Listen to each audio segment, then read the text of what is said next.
Hi everyone, welcome to the session on Snapchat marketing. The agenda for today's session is an understanding of Snapchat as a platform, a quick guide to Snapchat for beginners for those of you who have never used it. It's a quick guide on how you can use it and how the platform works. Basic terminology that's used on Snapchat. How do you use Snapchat for business? How do you build a following? How do you drive engagement on the platform? Geo filters on Snapchat. And last, how do you measure the effectiveness of your marketing on the platform? So let's get started with understanding the platform first.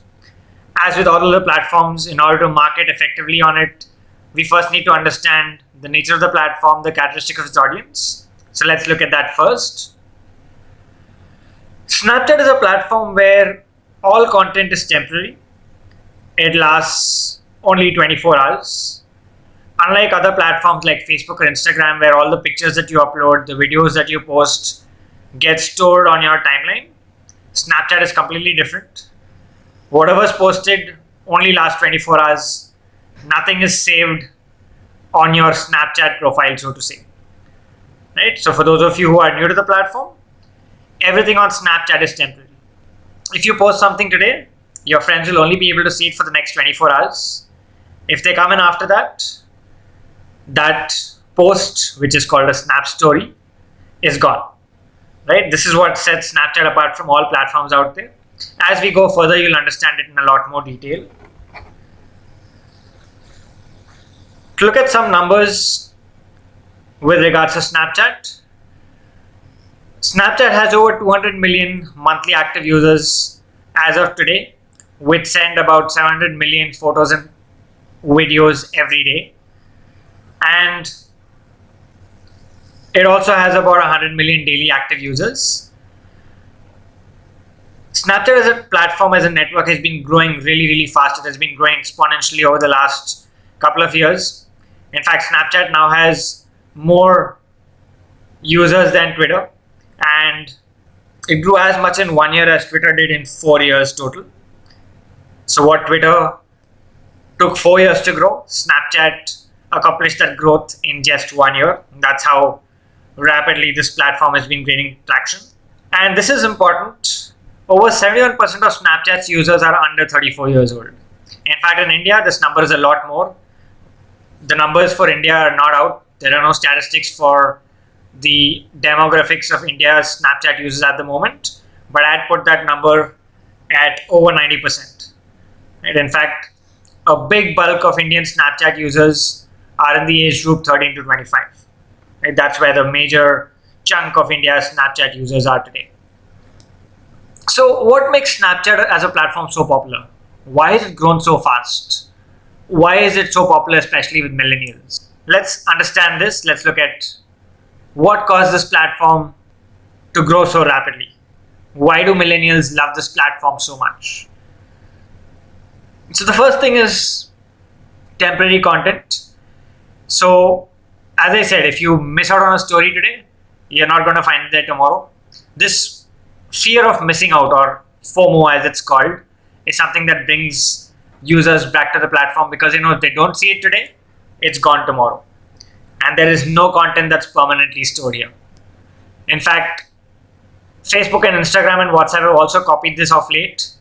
I'm sure most of you have seen Instagram stories, and now a short while back even Facebook stories, where content that is posted lasts only 24 hours. All this has been a rip off Snapchat and Facebook's way of competing with Snapchat, in a way copying its features as well. The second thing is, since Snapchat is all temporary content and it is not stored anywhere on the platform, there is no pressure to look good. Unlike Instagram and Facebook, where your pictures are going to be there forever, there's this pressure to have all those filters, edit the pictures, make them look awesome. On Snapchat, there is no such pressure. Everyone knows that this content is going to disappear in 24 hours. You don't need to put so much of effort into filtering it.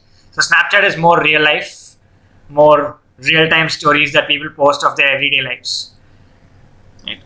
And that's something that is really worked well with the millennial audience.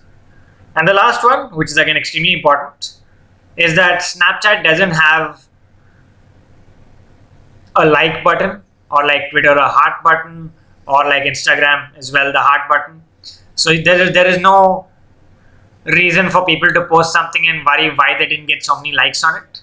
I'm sure most of you, once you post something to Facebook, you go back and you get that dopamine rush when you see all those likes on your pictures. And if you don't get likes, you're like, oh my god, did I post something wrong for me not to get likes? What did I post? Why are people not liking my picture? Do I not look good? Did I post something that's not right? All this is completely off Snapchat because there is no like, no heart, nothing. It is just views. People can just view your story if they want, if they like it, don't like it. There is no way for them to currently express that or react to your story. Right? So there is no pressure of how many likes did you get. It's just a way of expressing, sharing whatever you want without worrying about how you look, without worrying about who likes it or who doesn't like it. Right? So these are the reasons why this platform has become so popular with millennials. And due to its popularity, as we already said, Facebook and Instagram are copying a lot of their features as well. Great. So with that background, let's understand the basic terminology that's used on Snapchat. It's a different platform, quite different from the usual social network. So let's look at what is the language that Snapchatters speak. So first thing is a snap. A snap is basically your post on Snapchat. So it's your image or video that you capture with your device's camera within the app and share it on Snapchat. That's a snap. So in layman's terms, it's basically your post on Snapchat is called a snap. Next is a friend. So a friend on Snapchat is someone you've mutually connected to. So someone who you added them and they've added you back, then you guys are friends. So let's say if I've added you on Snapchat and you added me back, then we are both friends. But if only I've added you and you've not added me back, in that case, I'm your follower. Because I added you, but you didn't add me back. So in that case, I'm following you and we're not friends yet. Okay. All right. So that's the friend and follower concept on Snapchat. Next is a story. So a story is just a whole bunch of snaps put together. So it's like all your snaps that you posted into one reel that rolls out together. So somebody is watching my snaps, all of them will keep coming up in quick succession. Whatever I posted in the last 24 hours, and all these together are called my story. Right? Don't worry, I'll be taking you through a live tour of the Snapchat app, especially for those of you who are brand new to Snapchat. And you can see how it works. Right? All right. Then you have filters. So these are similar to Instagram filters, just something that you can use to decorate your snaps, make them look different and give them an effect. So that's something that's there. Then you have something called lenses. Lenses are Snapchat's augmented reality function or feature that allow you to create animations on your face, overlays on your face that make you look different. That's more fun as well. So of late, those of you who have started using Facebook stories, you would have seen Facebook as well have this, where you can click a picture of yourself on Facebook in the Facebook stories section, and you can add animations and overlays to your face just for fun, just for entertainment, just to like share with your friends. So this is something that Snapchat had originally started, and other platforms like Facebook have now copied because it's been such a big hit, especially with the millennial generation. Next is geo filters. These are Snapchat filters that are specific to a user's location or to a particular event that they are attending. So let's say you're in a particular city, then you will have that particular filter available. That filter will only be available in that geographical location and not anywhere else. Right? Let's say you're currently located in Mumbai. You will see a geo filter for Mumbai. You will not see a geo filter for Delhi.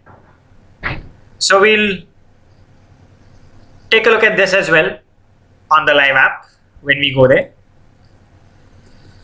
Next is a snap code. So A snap code is similar to a snap username, only thing it's a pictorial code. It's very similar to your QR codes or your quick response codes that I'm sure you guys are very familiar with. Let's get into activity mode. What I want those of you to do who have not used Snapchat before is to download the app, sign up, add friends, and experiment with all the features that we just saw, right? All of them. So take a picture, use the lenses, use the filters, use the geo filters, get familiar with the app, see what's around. This will help you understand the platform. In fact, as marketers, I always insist that we be active on platforms where we are marketing.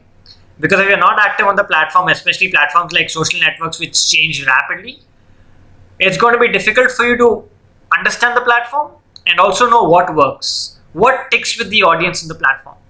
Until you're active there and actually seeing what's happening and being part of it, it gets really difficult. It's not going to be easy for you guys to market if you don't really be part of these platforms, right? You need to be there as a user to understand what user psychology is on the platform and then apply that to your role as a marketer, right? At least that's what I do, which is why you'd find me active on almost every social network out there. Great, so go ahead guys, pause the video. Please download the app, especially those of you who never use Snapchat. This is really important. Download the app, play around with it, have some fun, and then come back, right? Great guys, hope all of you downloaded the app and checked out all its features, got familiar with it. So now let's look at how do we use this platform for business, right?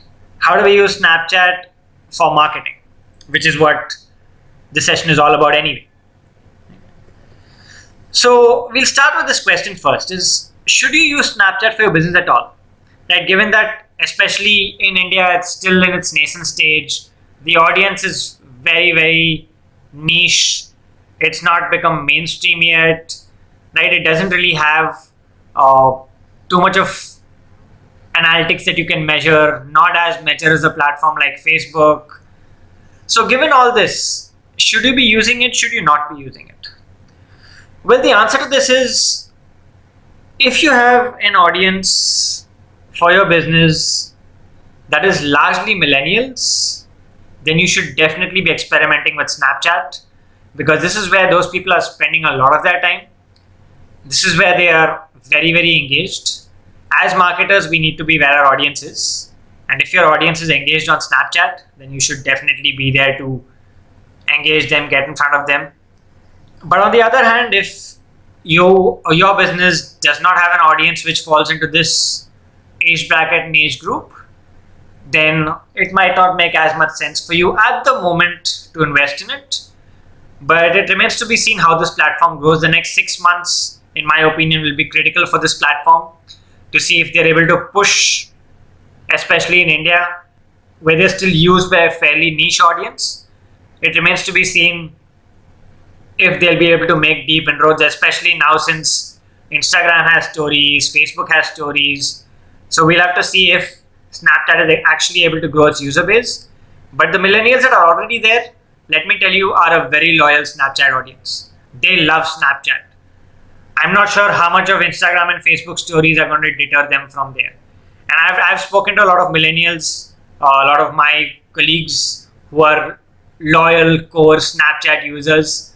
So I've spoken to all of them. And what keeps them on the platform is the fact that this is also one platform where they don't have their parents and their family and their relatives, right? Most of their parents don't even know that Snapchat exists. Most of them don't even know what's different about it or how you could use it. So it's a platform where they just share their everyday life stories and they don't have to worry about any of their parents and relatives looking at their pictures, which these days all our parents are on Facebook. My mom and dad are more active on Facebook than I am, right? Even Instagram is where the average age group has gone up. Snapchat still remains a largely young audience, right? So bottom line, if your target audience is largely millennials, then you should definitely experiment with this platform. Right? Okay, so what are the benefits of getting in on this platform early, of being an early adopter of this platform as a marketer? The first thing is, with all platforms where you get in early, competition is low. There are a few other businesses there competing with you. It's like probably what Facebook was 6-7 years ago, where very few businesses on it, low competition, much more ROI from what you're doing. All platforms which are new in their early stages, competition is low. So as a marketer, if you get in early where it makes sense to you, you'll probably see more results than otherwise. Next is it helps you reach the younger, the more affluent millennial audience, for whom, as we just discussed, Snapchat is the primary social network. For them, this is where they go first. Then comes everything else: Instagram, Facebook, Twitter, and LinkedIn, all the rest. And like we just mentioned as well, this is a platform which is very engaging. People on an average post probably 4 to 5 snaps a day. Those who are active users probably share on an average 5 snaps a day. I've seen a lot more from people who I am friends with on Snapchat. Sometimes you see about probably 10, 12 snaps coming in a day. It's basically everything they're doing in their lives. It's all on Snapchat. So it's a very engaged audience. Right? The app is used very, very actively. So these are reasons why, as marketers, we should be marketing on Snapchat as long as our audience is there. So let's move further and see how do we build a following on a platform like Snapchat, especially if you're starting out and you want to use Snapchat as a platform for marketing.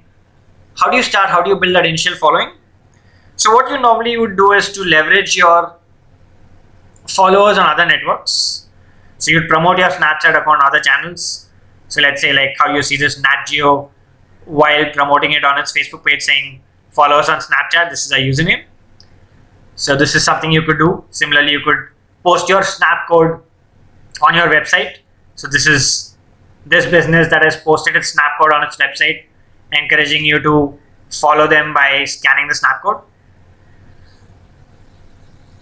This is again another company that has used the Snap code as its Facebook display picture itself. So when you go to the Facebook display picture, it's the Snapchat Snap code, and you can follow them from there. This is another example of someone using a Snap code to drive followers. So you can see here it says screenshot this, go to Snapchat, add by Snap code, and then say hello. So this is another way you could get people to follow you by sharing your Snap code with them. So now we've seen how do you build your follower base, especially by leveraging your followers from all your other platforms. Let's look at how do we engage these followers. Now, how do you drive engagement with your audience on Snapchat? So since snaps are images which can convey only so much information, you can also use videos, by the way. What you could do is use a series of images, because all your snaps, like we saw, are shown to users together as if they were a single reel. So if you posted 5 snaps, all of them will be shown one after the other in succession, right? So you can see this, for example, this is an example from Grubhub. So there's a series of 6 snaps that they've used to engage with their audience, right? All 6 put together in succession, coming one after the other. You could use this multiple snap strategy for multiple use cases. For example, here you can see a brand sharing coupon codes through a series of snaps, and done very engagingly and very creatively as well. So you can see it says stick around friends, you might just get 15% off, and you can see the code being displayed there in a series of snaps. You can also use it to launch a product. So this is an example from Taco Bell announcing the arrival of their breakfast menu through multiple snaps. So it's more like a teaser or a launch of a product. So this is again through different snaps, one after the other. You could also use it like your other social networks to engage by asking questions and by having interactive posts such as quizzes. So you have one snap which has a question, and you could have another snap that has the answer. You could even run contests on Snapchat like you do on other social networks. So you could post a snap asking people to take part in your contest. So this is another example of a contest. This is from Taco Bell again, where they've launched this DIY sticker taco contest where you have to build a taco sticker yourself. So what they say is, this is all a series of snaps. So if you're watching this on Snapchat, you will see this one after the other. This will come first. Then you will have this one, which is create the taco of your dreams using these Snapchat stickers. Then you have this one which comes next, which has the rules. It says screenshot all 4 slides of the ingredients. Use the scissors tool on Snapchat to cut out the food and make stickers. And then use your stickers to customize the taco and the nachos. And finally, get ready to screenshot the images. By the way, the other thing, guys, which we did not mention earlier, is that on Snapchat, if you want to save someone's picture, since it's temporary, we discussed that snaps disappear. Or let's say I've said 5 seconds, after 5 seconds, my snap will disappear, right? So let's say you want to save somebody's snap. The only way you can do it is to screenshot it. There is no other way you can save that picture. The only way is to screenshot. And when you screenshot, that person gets a notification that you screenshotted it. So let's say I posted a snap and you screenshotted my snap. I will get a notification saying that you screenshotted my snap, right? So I will get 2 notifications. How many people viewed it, who all viewed it, and if anyone screenshotted it, who did so, right? So that's the only data you get from your snaps: who viewed and if anyone screenshotted, who did, right? So they want you to screenshot this now. So you can then screenshot these. So you have the taco and the nachos there, right? And if you're hungry, that's tacos and nachos for you. So then there's another one, and another one, and another one.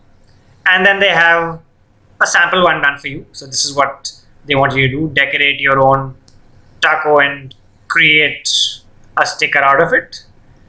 And after you customize it, you have to send it back to Taco Bell, in this case, with your name at the bottom, right? So it's a creative way to engage with the Snapchat audience.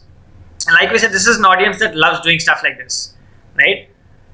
They've been using Snapchat for so long, playing around with those filters, those lenses, those smileys, those emojis, those geo filters, and all the fancy stuff that you have on Snapchat. So they love doing this. They love playing around.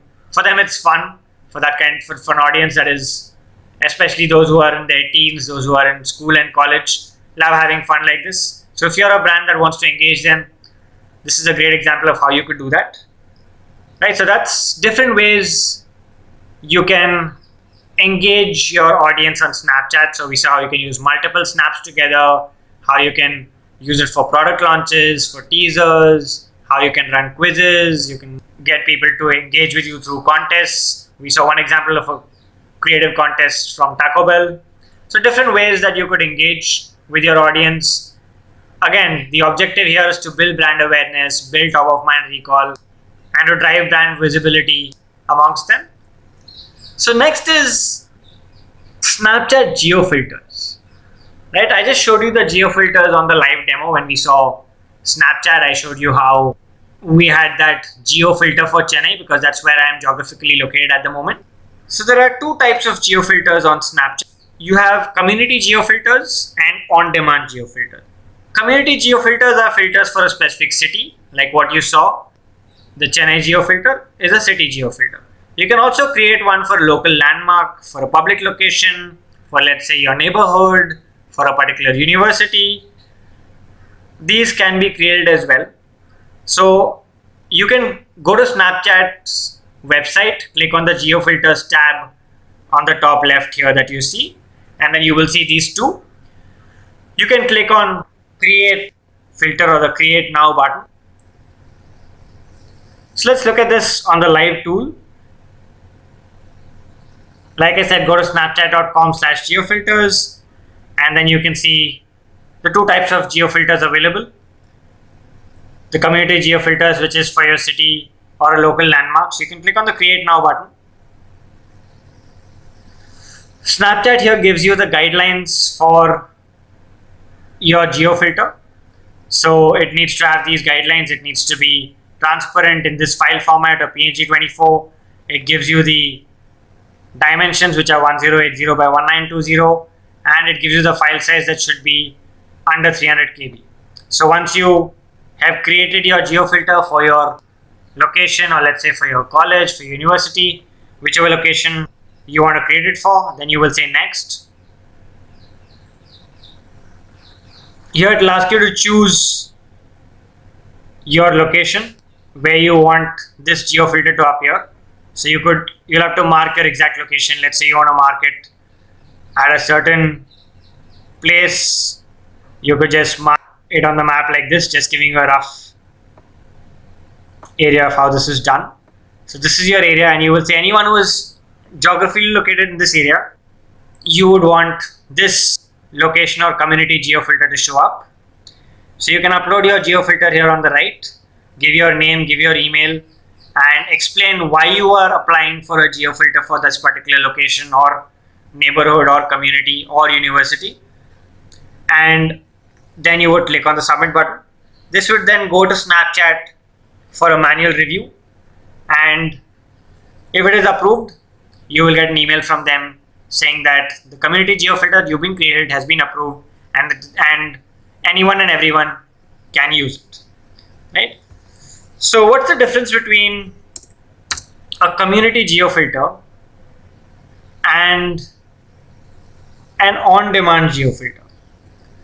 The on-demand geo filter that you have here is basically for businesses and brands, or for marketers to create for specific events that they might be running, or for specific location. This is basically to drive brand awareness again in that location about the event or with a certain target audience. The key difference between community geo filters and on-demand geo filters is that no brand logos, brand names, and product or services are allowed in a community geo filter. If you want a branded geo filter, you'll have to go for an on-demand one. So you can create on-demand geo filters for, let's say, an event that you're running. I'll give you an example of a brand that has done this. This option is currently not available in India. So when you click on the Learn More button here, it will take you to another page where you can say you can create for a coffee shop, even for a wedding, if it's a campus-wide event, right? You can create on-demand filters there. So you can design your own filters that we just saw based on those guidelines. You can mark the area on the map where you want it to show, and then you can pay Snapchat to create it for you. So when you click on the Create Now button, it will take you to the creation page, which is not available in India right now, but it's expected to come anytime soon. So if you look at this now, it will say it is not available in your location. So this is expected to come in the near future, and when it does, it would be a great opportunity for brands to interact with their audiences and drive brand awareness and visibility. So this is an example of on-demand geo filters that brands have been using. So you've got different examples here from different brands. How this helps is when people snap with these geo filters, all their friends and followers see it, and it builds more brand awareness and visibility for whatever the geo filter is about, whether it's a product, whether it's an event, or whether it's a specific brand campaign, right? So that's about geo filters. They are touted to be the biggest feature for marketers in Snapchat, and we'll have to see how it pans out once it is launched in India. So those of you who have a strong millennial audience on Snapchat currently, as soon as geo filters are released, you should think through how you want to use them to your brand's advantage. Great. So this brings us to the key part of any marketing platform, which is analytics and measurement. How do you know if all the effort you put in building a following on Snapchat, in engaging them through your contests or interactive content, through probably geo filters once they're launched in India, what is the effect you are having? How do you measure the effectiveness of your marketing? So currently Snapchat allows you to track these metrics on its platform. So you can see who's viewed your snaps, you can see who's responded to you, how many people have replied or chatted with you after seeing your snap or your story. You can see if somebody has sent you a direct message on chat, how many of your followers are engaging with you directly. This is more like a DM or a direct message. On other platforms, on Snapchat as well, you can send direct messages to people you are following. And last, who screenshotted your snap? Like we said, on Snapchat, you can screenshot snaps. So how many screenshots have you got? Especially for brands, this is important. So if your brand, is your brand content something that people are screenshotting? Is it so valuable that they want to screenshot and store? Is it something so engaging that they want to screenshot, store, and maybe share with their friends on other platforms? Maybe they want to screenshot your snap and share it on WhatsApp. Maybe they want to screenshot your snap and share it on Facebook, right? So that is critical, because someone who screenshotted it means they want to save it for some reason or the other. So is your content that great enough for people to screenshot? You can also drive screenshots through your contest, like we saw on the Taco Bell example, where they told people to screenshot those 4 pictures and then use them as part of the contest. So as of now, this is all that Snapchat gives you. Very limited insights. Very, very limited, in fact, as compared to other social networks and platforms. But there are a couple of tools that help you with some more advanced metrics. So there's this tool called Snapalytics. It's a paid tool. It does have a free trial though, but it is a paid tool. And this allows you to track some more advanced metrics, like the number of stories you posted, what is the average number of story opens, how many people are actually opening your story out of all those it was shown to, right? You don't have to open a story. As a user, you can choose whose stories you want to see and whose stories you don't want to see, right? You don't have to see, there's no compulsion to see everyone's stories, unlike your Facebook and Instagram feeds, where you have to scroll past the feed. There might be some stories you don't want to see, but it will still come in your feed. On Snapchat, you can choose. If there's a certain friend who's you're not in the mood to see their stories today, you don't have to see their stories. You can click on whose stories you want to see and you can only see theirs, right? What is the average number of story screenshots? How many people are watching your story to the end? So what's the completion rate? How many people, or what percentage of people who opened your story watched it right to the end? Or how many just got bored and cut it through in the middle? What is the average open rate of the stories? Right, so this is different from earlier where we were tracking the number of opens. This is the open rate. So what percentage of them opened? Next is estimated total followers. Again, this is an estimate because, as I said, Snapchat does not give this number. So in this tool will only give you an estimate. Okay, this is roughly how many you have, but it's not an accurate number because that's not something Snapchat gives at the moment. And a ratio of pictures to videos. So what percentage of your snaps are pictures and what percentage of them are video. So that's some of the advanced metrics that this tool gives you. And these are a couple of screenshots of these metrics. So you can see the number of stories, number of opens, number of screenshots, the average opens, and the average completion rate of your stories. Right, so that's the analytics and measurement part. As we saw, Snapchat alone doesn't give you too much, but you have a tool like Snapalytics that gives you some more than what Snapchat gives you. Helps you measure the effectiveness of your marketing better. And so that's about what we have for now, but as the platform becomes more and more embraced by marketers, you'd see a lot more metrics that the platform, I'm sure, would start giving out to help marketers measure effectiveness of what they're doing. Right. Great, guys. So with that, we are done with the session on Snapchat marketing. Hope you guys had fun. Snapchat itself is a fun platform. So hope you guys enjoyed the session. Thank you so much. I'll see you guys in another session soon. Thanks, guys. Bye.